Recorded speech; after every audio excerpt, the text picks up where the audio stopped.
May hinto ang mga pagkilo sa iba't ibang panig ng mundo para suportahan si dating Pangulong Rodrigo Duterte na ngayon ay nakakulong sa The Hague, Netherlands. Alamin kung sino ang nagsabi nito sa balitang ihahatid ni MJ Mondejar.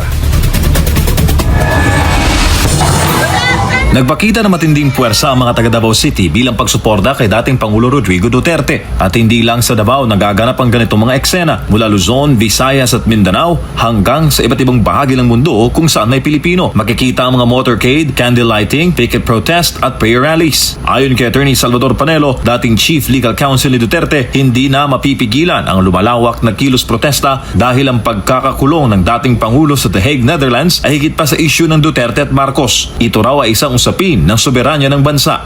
Hindi lamang ang mga supporters ni Presidente Duterte ang kailangan lumabas at manindigan. Bakit kanyo?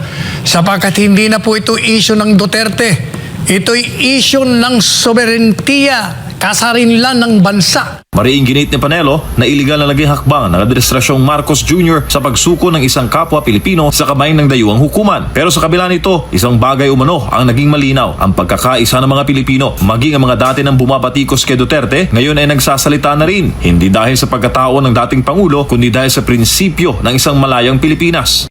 Si Duterte ay naging simbolo lamang kung paano isinusuko ng bansang Pilipinas sa pamamagitan ng gobyernong ito sa ilalim ng Administrasyong Marcos Jr.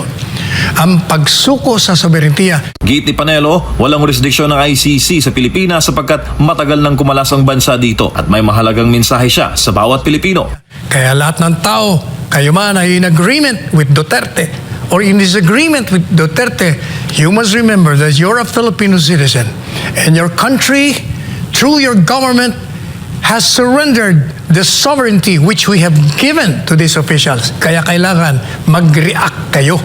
Kayo'y konforme kay Duterte o hindi kayo konforme. Sapagkat ang issue ngayon ay ang bansa, ang pagsuko sa sovereignty ng ating bansa.